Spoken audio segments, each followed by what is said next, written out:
Content Catchup. Friends and enemies. Well. Episode 11 of season 4. You're here with your boy Michael. I'll just try something new for this episode. And Julian as well, as you hear him. How are you, Jules? I'm excellent, Michael Francis Barker. How are you? I'm very good. We've got a big week to wrap up. Some huge news in the content catch-up universe. We might as well jump straight to it if you want. Yeah, it was my birthday last week. That's the big news. Very good. I turned 31. It was a pleasure to see you down Northside Barks. I know you probably felt a bit out of place at the Brunswick Green as you sat by yourself in the corner and had a little bit of a cider. But I do appreciate you coming down. It was a good day. No, I quite enjoyed the feeling of the place. Thank you, Jules. I can see why you like it. It had a big variety of people, I think, and there was a nice. What was the band? Some sort of a little bit of jazz. Yeah, a bit of a jazz band. But no, I only made it for one drink, but it was great to see you. And any birthday highlights? Well, Critter stepping into the pond was a big highlight for me. Oh. Not realizing that there was water over the fence and just putting his whole ankle in it was quite funny. The misters exploding at one stage and just dumping a whole bunch of water onto other people was also quite entertaining. But yeah, apart from that, not too much more. I think it was all pretty good. Because that was the disgusting 38-degree day. Nothing better just to sit around and sink some beers for Jules' life. Sink fucking piece, eh? Anyway, on to the bigger news. I quit. I quit this week, friends and enemies. Resigned from my role at Carlton, and oh, geez, you should have seen the sights of Jules. He was just bawling his eyes out, and he couldn't carry on with any meetings for the rest of the day. So I'm still crying, to be honest. I know, and you're a very emotional person, but no, in all seriousness, I resigned. So on to the next thing. So Hoop City, friends and enemies. So you might have seen. I'll tell you what it is. I don't care if you don't care, Jules. No, I just like that you're just driving this yourself. You're not letting I'm going into dive in with any questions. You're just doing it. I'll tell you what. I'm going to push back for a bit. You tell us all about it. Okay, thanks, Jules. Thanks for the question. No, Hoop City's a basketball facility. As you sit back in your chair, we thought we'd do this as an excellent interview, by the way, our listeners. I got some as you can see, Jules is still getting over it. He's just coughing and crying. No. So I'm going to Hoop City. I accepted a full-time role there as head of digital. So it will be quite a variety of things, and I'm looking forward to it. Next question. Big dog over here, head of digital. Now, Michael, Julian from the Content Catch-Up here. I'm just wondering what led to this decision to depart Carlton? Look, it was a tough one, Jules. Thanks for the question. No, I really did love everything at Carlton. I think you know that, but I think it's just what the footy industry is in a way. I think I found it's very fast-paced and very full-on, and I think that sort of, I don't know, I didn't really feel like I was developing, and I felt like I needed a few more challenges and a few more growth areas, and then this came up with Hoop City, and it just felt right. I think I had to do, I'm a fan of the old pros and cons list, but I think when you know. So I sort of felt it was the right thing to do, and I'm excited. It'll suck to leave such a good team, but I can't stay for you, Jules. No, that's fair enough. And to be honest, our relationship is probably done after this one. I don't think it can come back from.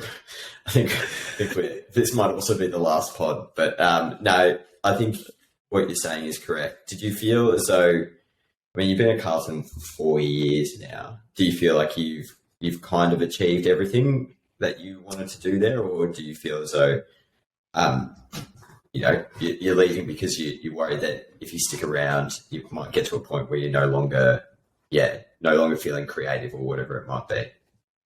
Yeah, a bit of both. I do feel like I've sort of done what I can or what I wanted to, and I think naturally it's set up to go into the senior video producer role. That would be the next normal step if that position were to become available. And as you know as well, we went through that process a few times, and I just don't think it's for me. I am a creative individual, and I think even though the admin side of things of organising everything, I think would be a strength of mine. I just decided that wasn't for me. So whichever way I looked at it, it's like, well, if I'm hanging around, what am I going to actually be doing, or what do I want to do at Carlton? And I couldn't. There was nothing. Like there was no real answer. So I think that was telling. Yeah, that's probably like the. I think it's hard to realise that, and that potentially like people within the industry as well, you get scared of leaving because you feel like you're in such a good position all the time. Like it's hard to get these jobs, so once you're in them, you don't particularly want to leave for nothing. Were you worried about anything? Like what were some of the scary things in your mind that you had to overcome? Probably just the taking for granted, like rocking up to the office and enjoying every day you come into work. Like I think that's something that not everyone gets to say, but then I had to strip it back in my mind and be like, well, yeah, if you strip it all back, you're there to do a job. So you really got to just base your decision on the job you're there to do. Like it doesn't, like the culture and the people matter, but then in a sense it doesn't matter. Like remove all that and you're there to do a job. Like that's what you're there to do. So that's how I found the decision easy. But I think just like, yeah, I don't know. I talked to you about this, about like working at the Carlton Football Club, and as soon as you say that, everyone's like almost impressed in a weird sort of way. But that can't be like a pro, because it's almost like a shallow thing. Like you don't just stay at a company because it's a big company that sounds impressive. Like that's a bit of an odd thing. Yeah, it can't just all be about the status of everything. Nah, and this will be a lot different. So Hoop City is a very small business and a lot more responsibility and challenges, but I think that's what I'm ready for. But I think it's just a good discussion around the footy environment. Like we started this pod to talk about our jobs, and you'll still be in footy. I'll be removed from it shortly. But like, what do you think of the footy landscape? Like, do you think it's that's why there's so much turnaround? And I honestly felt like the repetition of stuff as well was, I just wasn't dealing with it well. Like, I think that's what sort of burnt out my creativity in a sense. Like, it just felt so fast paced and a lot of the same stuff that sort of just, yeah, you mentioned creativity before. I felt like it just sort of died in a way. And I know that's sort of sad, but I think that's kind of an interesting point. Like, if you're not moving up or changing roles within football, you are kind of doing the same thing every year. And yes, you can challenge and push yourself to do new things and find new ways of doing it. But at the end of the day, you are just like rinse and repeat. Here's round one. Here's the season launch. Here's this game against this person. Like, it does have it's like, it has its timestamp, I want to say, like in terms of how long you can do it for. It's hard because, well, in my opinion, like domestically, it's the number one, or nationally rather, it's the number one code to work for. Like, it's got the biggest pool for TV. It's got the biggest like reputation across the country. It's just that, like, if you can take yourself away from the status of that, as you were saying, and pull back and be like, well, yeah, I've got this like great gig at the top level of potentially what I can do, but is that the top level in everyone else's eyes? And am I challenging myself by just doing the same thing over and over and over and over and over and over and over again? Or like, yeah, do I need to sacrifice some of the status for more experience and potentially like, yeah, that big step up to the next thing? And there's nothing saying that like one day you might work in football or you might work in another sport completely, because basketball, as we know, is an international sport. So, you know, could be catching the eye of someone else. Yeah, exactly. And it's probably more that, yeah, as you speak of like getting the best out of yourself, like even if you're at the best company in Australia or one of the best like brands in Australia, is that what's going to be the best for you? And everyone's different. Like in my situation, the answer is no, but I think footy clubs are great because there are a lot of different directions you can take yourself. But if you literally don't have any position in mind that you want to go to, it's sort of fine to accept that and then see what else is out there, I think. But what a question for you, seeing as you've been in and out of it twice, do you think, like, how do you think, put you on the spot, like, do you think there's anything that people can do if they don't necessarily want to go up to the digital manager or up to the content lead and keep moving up the food chain, so to speak? Like, do you think there's anything people can do to, I don't know, stay for 5-10 years in the same role? Or it's probably just up to the individual, I guess. Yeah, I do feel like it's up into the individual. And I want to say, like, there's nothing wrong if you just want to be a video producer or a content producer in general. Like, there's nothing wrong with that. But you just got to anticipate that people will move up around you. And at some point, like, you can only get paid a certain amount in footy anyway for being good at content. Like, there's a cap on it because, yeah, like, in my opinion, the really skilled people, the ones that are like really creative on the tools and can see a good idea, but it's not necessarily about producing. It's about like leading people to be able to get the best out of them, and that's like managing a creative team is probably the hardest thing you can do as a creative, and it's requires its own like creativity in a sense because you're managing so many different types of personalities and work ethics and all that kind of stuff. I feel like you can stay without moving up to leads, but at some point it's just going to be not worth your time financially. Like, I know that probably is a boring answer, but if you that's the reality of it. Because at the end of the day, you can't get paid more than your boss, can you? No. And that's the decision that's the decision that someone like me had to sort of fight. Like, you either want to move up and get things like more money, more responsibility and different sort of roles, or you really hone in on that you just want to be the creator, and that means you're basically like you're sort of prepared to stay at the one role but just keep being hands-on and keep being the creator, which is what I battle with, because it's such a fine middle ground of one or the other, and then is that the right move? Or that's what I found tricky.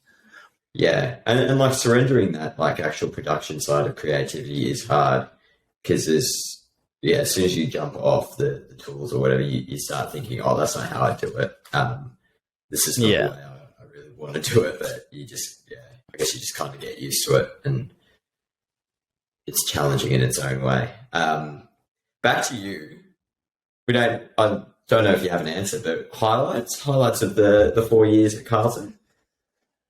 Oh, gee, I just say growth. Like, I think I've grown in so many ways. Like, even from me as not even the work I produce, but coming in as that incredibly shy person that I don't know how long I took to sort of like speak a lot. I know you joke that I don't shut up now, but let's be honest. Like, I'm an introverted person. I came in that way, but I think just my confidence in sort of owning what I do and sort of being an expert in your own field, like that would be one thing I'd put up the top of the list. And then probably just everything skill-wise. Like, I think I've learned so much from, well, shout out Strange one time for a positive shout out. I think we normally bag him on here, but he taught me a lot. You've taught me a lot. Like, there's a lot of people that have taught me a lot that I'll carry on to Hoop City, which is exciting. And then probably just the relationships. Like, I think so many people say it, but it's the people you meet at the footy clubs, and not just our team. Like, I think I took a while to like go to different apartments and meet different people, but there's so many cool, like,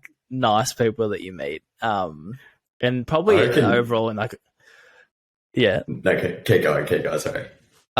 Overall, in a footy perspective, my favourite thing I think would be the AFLW program. I think it's just a lot more like, I don't know, like you just felt a lot more connected to it, and it was easier to root for in a weird way, I think, probably because it was a bit closer. You felt a bit closer to them.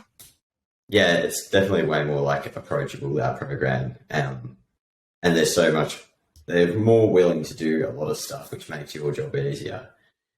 Yes. I was going to say on your last day, we should do a reverse. You know how on everyone's first day, they go around and introduce themselves. We should do that on your last day and see how many people I know. Actually know. Yeah. Nah, that'd be embarrassing for me.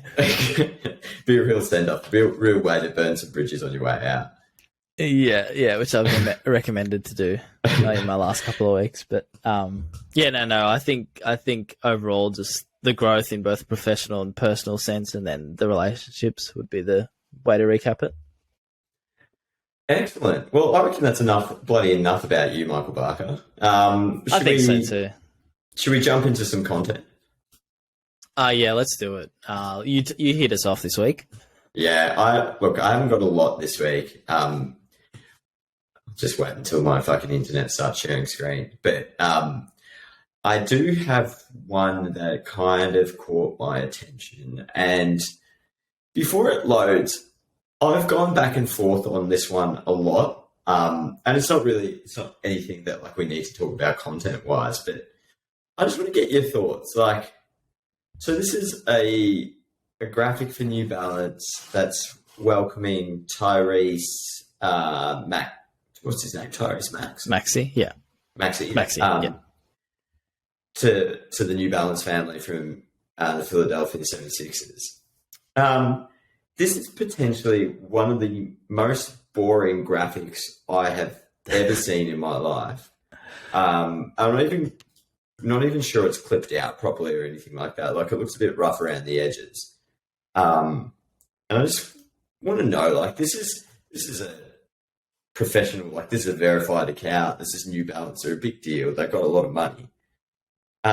Two questions for you. Do you think we actually need big, exciting graphics for re-signing or like signing or anything like that? Or does this like fulfill the need? And what do you think was going on at New Balance when they just released this and didn't even bother clipping him out properly? Well, first question, I think we do like maybe like overvalue it to an extent, because in one sort of way it's the bit of news that is the thing you're pointing at. Like, the bit of news doesn't change depending on your graphic, but then in the other perspective, like, your engagement and the amount of eyeballs that see it could change depending on the graphic. So I don't know. It's a tricky one. I sort of weirdly like this, and I don't know why. Like, I do like simplicity. I do like that he's clearly in. I assume they've photoshopped the shoes, like, because he hasn't. They're announcing that he's going to New Balance, but I don't know. What do you think of it? I think I'm in the same camp. Like, I think they could have at least tidied this up a little bit and like made it slightly cleaner. But in a world full of like overdone graphics, it gets to the point. It's like, it is what it is. It's like one of those old school like magazine ads that just are like very clean. I don't mind the lack of clutter. The lack of clutter is what I love. Just that's what's attention grabbing. But you're right, it is like there is a bit of humor behind it, like the effort that such a massive company have gone to. Yeah, it could be like just tidier. I think that's my point. I don't know if I'd ever do something like this, but it is what it is, isn't it? It's like, it's very New Balance. It's very understated. Just here's the news. Piss off if you don't like it. Yeah, I sort of rate it. Yeah, I don't mind that at all. What have you got, Barks? Let's open up some of yours. Shooters pod, fuck me. Yeah, I'll give a shout out to Darren and Jack McVeigh, so this is the podcast I think I mentioned weeks ago, but you can watch it. Luckily, they've got subtitles, but I just wanted to shout out what Darren and Jack are doing on their Shooters podcast. Basically, because I don't think no athlete in Australia besides Jack McVeigh is doing this sort of thing. And this example that I wanted to bring to your attention is that this is a snippet from their most recent episode where Jack McVeigh, so he's a basketball player for our favourite Tasmania Jack Jumpers, he's talking to Darren about this play where he got back-to-back dunks. The game wasn't over and his coach did not appreciate Jack celebrating. And I just think it's awesome that Jack's doing it, or Jack and Darren are both doing it in their own way, in their own channel, that Jack is actually talking about what his coach is telling him here and the relationship they've got, because the coach looks pretty pissed off at him. Yeah. But these raw access moments, I just love it. Like, I don't think, unless I can't really think of anybody else, but I can't think of another athletes that doing that's doing something like this on their own channel, like not team channels or not a team podcast, that is giving this insight to what happens on the field or on the court. Like, I love it. Yeah, I agree. Like, this is pretty cool. It's great access. Like, it's the access that, fans actually crave, not just like the generic stuff that we see all the time, like, which is the media rehearse lines. Like, this is actually brilliant. It's like, if you had seen that live, you'd be wondering, being like, oh, like, he copped a spray. Like, I wonder how he's recovered. And then just to come back from that, he's just explained everything. He's like, yeah, this, that, and whatever happened. And it's fair enough. I took that on board, but it was back-to-back dunks, and how good was that? Like, I'd do it again. Yeah, exactly. And as you said, there's no rehearse lines like so your media answer. And the reason why I'm saying nobody else but Jack is doing it is because I also think from a club's point of view, like, I think it's great that the Jack Jumpers let him talk about this type of stuff. Yeah, I think so as well. Like, it's good media for them, really. Yeah. Can we talk about the decision to go handheld microphones though? What's this about? I rate it. Because I think for their setup, they don't need to look at a screen, and it's sort of a comfort thing. I think you don't like it by the sounds of it. I don't know. I just feel like it leaves too much variable. Like, there's a lot of moving around. It's a more relaxed look, I think. You'll see some NBA players doing it. Yeah, that's true. I also like, what's this guy's name? Jack's microphone technique. Jack. He's got the little pinky finger out, like he's drinking a little cup of tea. It's true, actually. Very it creates more movement. Yeah. He's a snobbing microphone holder. Darren could also do with some headphones that aren't quite so big. You're really getting nitpicky here. Darren could do with a more exciting background as well. Jack's got the plant. Darren's got the dirty ceiling. What is that? It's what I'm wearing, essentially. But you're a brat. To your house and like his chair's peeling. Look at the red fabric on the chair. Mate. That's unprofessional. The shooters want to take themselves seriously. Get a new chair. We're going off. Like, you're talking to a professional athlete out here. Not just like us. Let's egg him. Like, yeah, fucking come on, Darren, get a bloody chair. What is that? Oh, we've got all sorts of areas here. Like, why are you scratching old gaming chair. Oh, no, it's true. They don't own a pet. Okay, come on, Darren, be better than that. This has turned from content to an egg. Sorry. Jules, I love the content. Jules has gone off. Fuck. Nah, fair enough. Anyway. Speaking of eggs, good segue. Let's break into some eggs. Now, Barks, you're up first with this. You said, post like this is the notes, reading from the screenshots, post like this using the team logo. Now, what have you got here? Yeah, I hate clubs posting a serious club announcement with their logo as the picture. I think it's stupid. They post statement. Content. So, posting club statements on Instagram with just their logo. So the Sydney Kings, again at basketball example, have released a certain player, but I just don't get it seems very cold and distant. I don't get why you just in this example wouldn't post a photo of the player, but I'm being really picky here, but I've seen other clubs do it. Look, I think, talking from a football example, we tend to do it when we've got like a big statement that is like, you don't want to use a picture of the player because it like draws too much attention to them. And I don't know the circumstances of why this guy got let go or whatever it is. Maybe that's the case. Or or it's financial results or something, and it has nothing to do with like a picture. But yeah, I also find this type of stuff for the grid is just weird. Yeah, and I know, like, what about just a shot of, let's use our example, Icon Park or something, like something financial results. It's like the club. It could be a picture of the members. Like, I know not for this example, you're not going to do a nice shot of someone celebrating or something, but I just think you could be a bit. It's more to the connection to the fans, I think, is my point. It just feels distant. Like, hey, let's post a logo. Are we also going to talk about the fucking ratio that they've posted this? Oh yeah, sorry, that was the second half. It's not. It's barely. It's barely landscape. It's barely 1921 1080. It's got like white borders. It's We like, found. you could even crop it in. Like, it's not like Yeah, there's it's, no. That's you a could good just- point. It's you got know, a Sydney purple kids, background. there's an option to like there is an option to crop on Instagram. I actually want to bring something else up because I saw Edwin. This is one on the flies, Jack Jumpers. Edwin posted about this the other day, and it's one of my all-time pet peeves. But I don't know which one it was. But one of their posts, this might take you. Here we go. Have put the fucking link in the caption. Yeah. Like, how fucking stupid are you in this day and age? It's 2023. Sorry, I'm getting a bit angry. But like, this is just a big pet peeve of mine, and it's so lazy. It is genuinely the most lazy thing you can do. You're right. You could forgive it in the first 6 months of Instagram being around, but not now.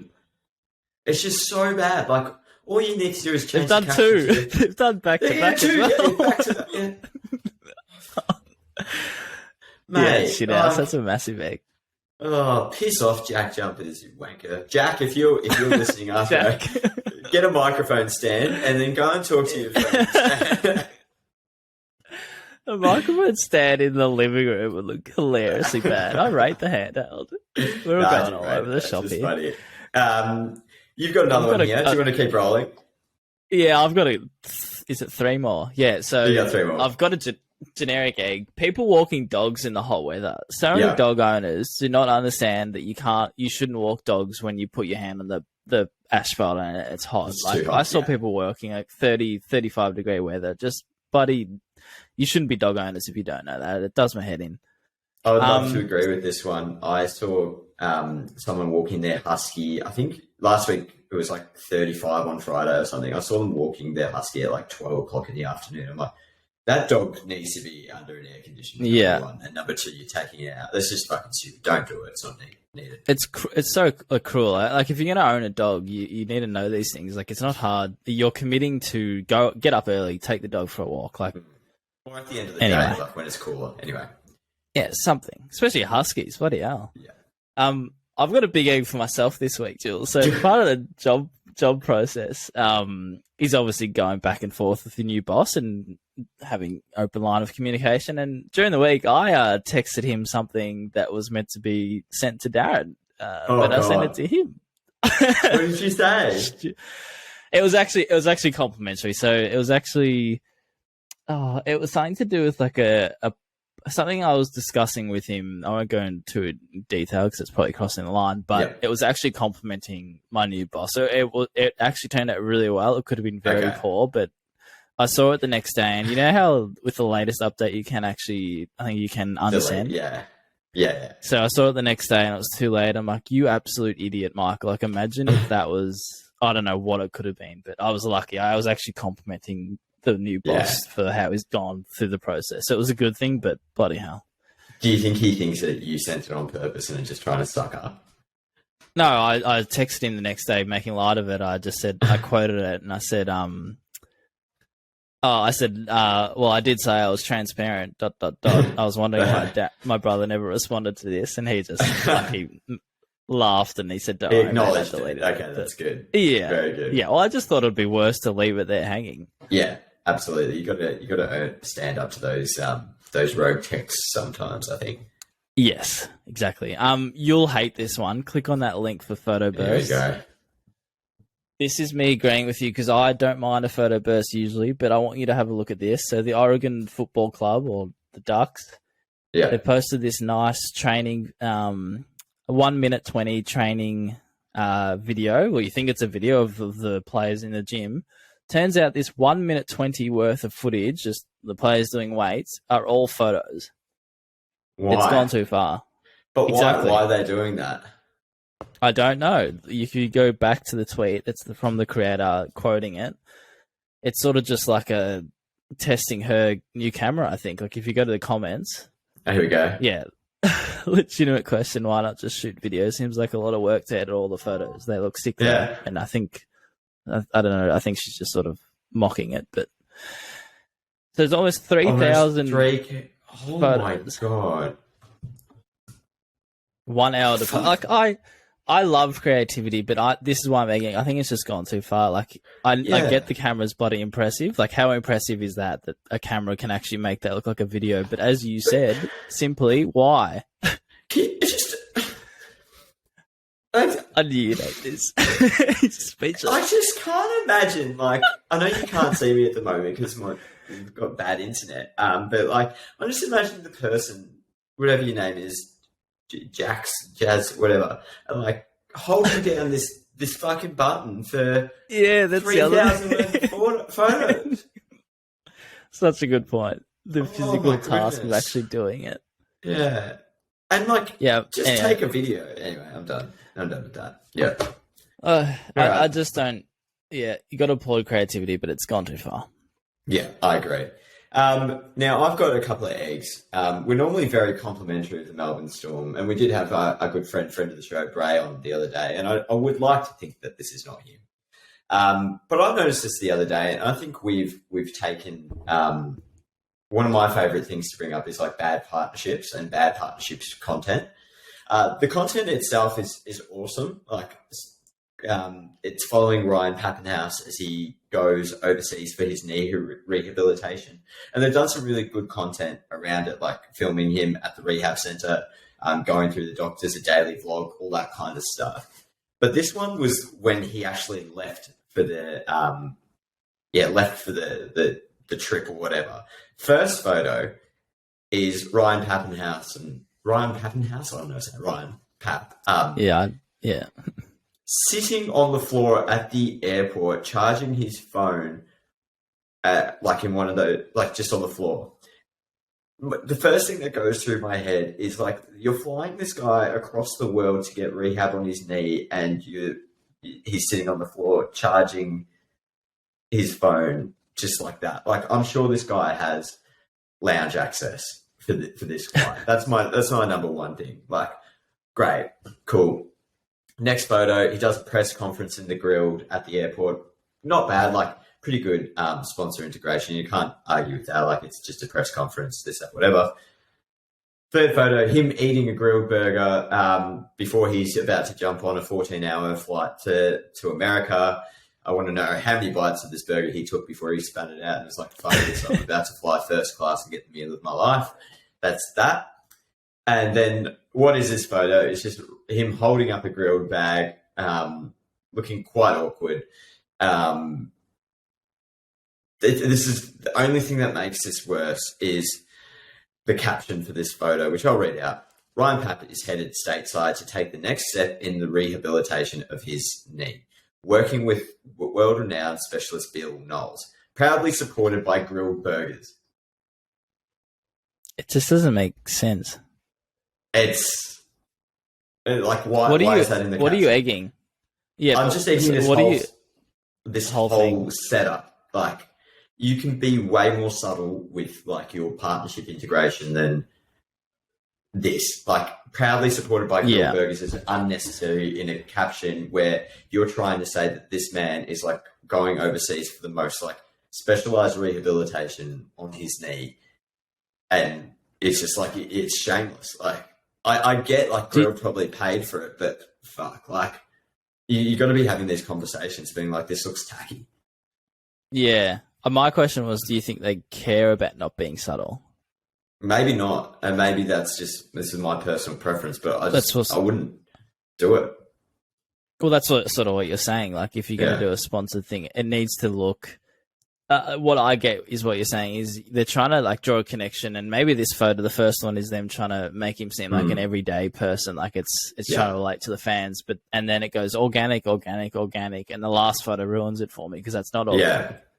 It's very much the thing. Like, you don't need this last photo because everything about it is clear that he's in a grill. Like, it could be replaced by him walking into the Grilled or something like that, sitting down at the table. This last one is just so unnecessary, and the caption needs to be reworked. And that's why I'm eating it, because this is great content, great series that's ruined by poor sponsorship integration. Yeah, and I think it was very close to being very good. Anyway, sorry, that's a big post. It's one of my pet peeves. Next one, Melbourne Stars. Our friend Steve Smith, not the cricketer Steve Smith, journalist Steve Smith, put this one out and just said, this is why kerning is important. The player's name is Clinton Hinchcliffe, but because the L and the I are too close together, this is graphic designer's nightmare. Cunton Hinchcuff is what it reads. Yeah, so maybe one for the graphic designers out there, just a little bit more space, just a little. How does that slip through? I think you just probably see so many names and or it's a person that's replacing someone in the team and they're not really sure. I don't know. It just gets done. Good old Cunton. People don't think. I think if you know their name, it would just look great, and then you'd be like, yeah, that looks fine, and you wouldn't think about it. Yeah, my last one, Steve. I'm not a big tennis fan, but I think this is hilarious. So, I saw this. Have you seen this one? So Danielle Collins wins a tiebreak point, but doesn't actually win the tiebreak. It's to win the match, and she thinks that that's it, and she starts celebrating very prematurely, throws the racket up in the air, and then goes over to the umpire and is like, "Wait a minute, haven't I just won this game?" And he's like, "Nah, you've got another point." Yeah, she takes it well, doesn't she? She does. She laughs. Yeah, she laughs it off. You'd have to at that stage, wouldn't you? Yeah, it's because it's the 10-point tiebreak is new, isn't it, or pretty recent? I don't know. I thought, yeah, I don't know. Like I said, I don't know how tennis works, but I feel like tennis players should know what the rules are. Yeah, that's fair enough. It's funny, and you also don't blame them. They play so much tennis during the year, and it's yeah, fair enough. You might have forgotten something, or you just had your head that in the game that you're not sure, but still funny. Yeah. Yeah, good finds by you. Good bunch of eggs from both of us, I reckon. Yeah, a lot more eggs than content this week, but that's where we are. That's fine. That's what we like. Let's flip it to the other side of the things. Bosses of the week. I'm going to kick us off with one for you during the week, Jules. I think, a while ago, listeners, I've always found it funny that there's this sort of inside joke that I told people at work that when people are sort of in a group, might be in a meeting at the office, and it's sort of dead awkward conversation that you just say, "Oh, Jules has some big news," and I found it really funny in my stupid little brain where you sort of put someone on the spot where they clearly don't have some big news, but then during the week, bossing you, Jules, because I was standing inside the community, our lovely community team at Carlton, and Jules, don't know what he was doing, walking to the other side of the office, maybe getting a bottle of water or something, and he just walks past and he says, "Barks has some big news." And in this case, I actually did. And it was very funny because they were all looking at me and I'm like, "Oh, I'm going to tell you now." And yeah, well played. Thank you. I can't take full credit. I think we discussed perhaps doing it. I just, I jumped the gun and went for it. I thought there's no better time to do it than now. I went for it. A lot of fun. No, you did well received. You did joke about it. Yeah, I think just on people leaving, I think we sort of both agreed on this during the week. It's a bit odd sometimes when you find out about someone leaving that's close in your team that they're leaving over email. So maybe that's what people should do from now on. Just go through the office and be like, "Oh, Teresa has some big news. She's quitting. She got sacked." Yeah. She's shit ass. Yeah, it doesn't quite work in every situation. I don't think I've got any bosses this week. I'm sorry. I've got to apologise, friends and enemies. A little bit underprepared for the pod this week. You had a busy day though. Drinks in Geelong. A lot of drinks. Yeah, I do have a controversial call though. Okay, hit us. You want to hear it? Well, that's the fucking point of the segment, mate. I am a big fan of a party shirt. I think that's no secret. I've got a very big collection of them. But cliche wearing of party shirts needs to stop. I went to a beer festival yesterday and everyone and their fucking dog was wearing some sort of loud party shirt. And it's become the staple bit of fashion for white males aged between 27 and 45. And the older you get, the more ridiculously bright and patterned the shirt needs to get. I would like to see an end to cliche unironic party shirt wearing. I think if you're going to wear a party shirt, it needs to be in situations where you would not normally wear a party shirt, like a funeral. I love this. I love this for multiple reasons because one, controversial call can be anything. I want it to be. I want it to be us picking on things we've seen during the week. So that's the first reason. The second reason, you're literally like targeting our friend Social Sandwich to the T here, and I want to hear his response. No, so see, I'm for Edwin because I caught up with Edwin, Social Sandwich, friend of the show, enemy of the show, actually, in real life, IRL, and he was not wearing a party shirt, and he was heading to a music festival. To me, his use of party shirts, and I hate to say it, is the exceptional one because he's using it as a work attire. And it's also, you're saying unironically, like I think that is very much Edwin's brand. Like he's not doing it just because it's whatever else is doing it. Yeah, I think you're right. Thank you. I don't have any strong feelings on this. I don't really care, to be honest, but I like it. I think it's a good call, and I'm gonna have to sit on the fence or agree with you. So no fighting, but clearly affected you during the week.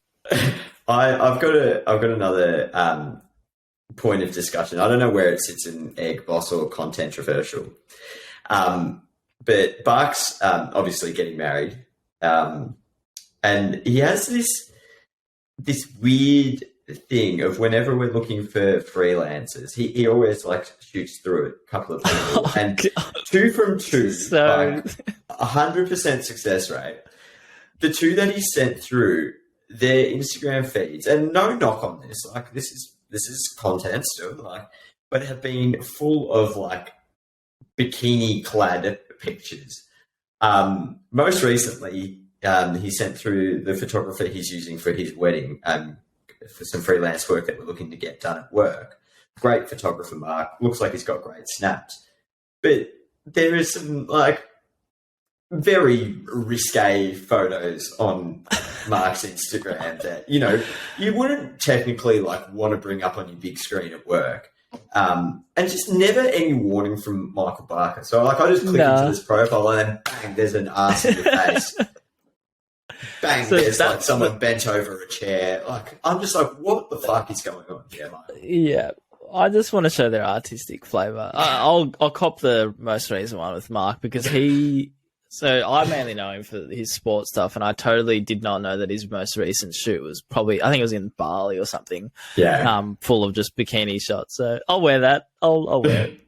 I hope you mean you'll wear it as in that's what style your wedding photos are going to be, because you did joke that. I think just for a laugh, you should do a few like that. I did not have that in me. The confidence to joke that. Anyway, I do apologise. I think it's sometimes the highlight because people will come over to people are always like at the worst time coming over to my screen, and it's often after I've opened up an Instagram that Barks has sent me. I'd like to say that, like, I'd love if I did it on purpose because I think it's a very good thing to set you up with, but unfortunately it's just me not thinking. It's almost like you got some big news. Hey mate, here's a freelancer, check this out. You could really put you up in an awkward situation, but they weren't that bad. That's just him showing off his skills. So I'd like you to get over it. They're not that bad. Just not something you'd want to open up on your big screen at work. That's all I want to say. No, especially from a digital manager. Yeah, no, I apologise for that, but I just wanted to touch on at the end of the show. I think this will be a good. I know you said that we're not going to record another episode after this, but I hope we do, and I think it'll be a sort of a next chapter of the podcast because it brings a few open doors that we were both being footy, and we'll be able to actually have a point to catch up. So it might be shit, it might be better, who knows. No, I think it'll be good, Barks. I think us splitting up our talents and taking them to the world will be much better for the listeners because we won't be working on exactly the same shit all the time, and we'll be able to talk about different things that we've done. Less inside jokes, less inside work talk, and more connection to the listeners. I'm doing it for you. I'm doing it for you out there. Bark said the number one pro on his pro and cons list was the content catch up and the content on the back of it because he's good prioritization. All right. On that All note, right. let's wrap this up, Michael Francis. Friends, enemies, thank you so much for tuning in to episode 11 of the show. We're cruising along here in season 4. You'll notice that we're not as regular as we have with being with posting, and we've both had a bit going on. And like we always say, we only do this when we feel like it's the right time. There's no pressure on it, but we will hope to bring you some more exciting news and content over the next couple of months to really sharpen up over the upcoming football season for me and upcoming Hoop City season for Michael. Still toying around with the idea of a live episode. I would like to think we should do it in Barks' last week at Carlton now that we've got a bit of a finale. I think that'd be nice. I think it'd make sense to do it. So I'm actually going up to Sunshine Coast, listeners, for the Carlton preseason camp. So there'll be 1 week after that, Jules. So we'll have to do it then, maybe. Yeah. Maybe we do it, like invite some people to come and watch live as well. Maybe we can do that. Maybe we'll buckle under pressure because there'll be live people there. Yeah, that's so true. A panel audience. I think it'd be fine. I think it would be pretty funny. We'll be right. We're professionals. Yeah. Anyway, shows where you know it is. It's on Spotify, Apple, etc. Links in our bios and on Twitter. Barks, you got anything else for anyone? Nah, love you all. Send us through any questions about anything, anytime. We'd love to hear them. So thanks for listening. Peace out, everyone. Have a good week. Bye. Love you all. Bye.